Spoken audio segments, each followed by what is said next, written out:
Here we have the bright red switch. It can be used to have some sensory input. If you like, there's an on-off switch back here. When it's on, you just hit it to turn it on. When it's on, you get that vibration that you can hear and the red light.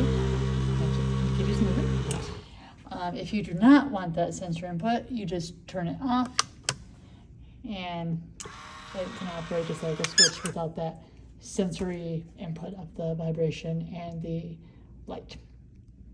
So there you have the bright red switch.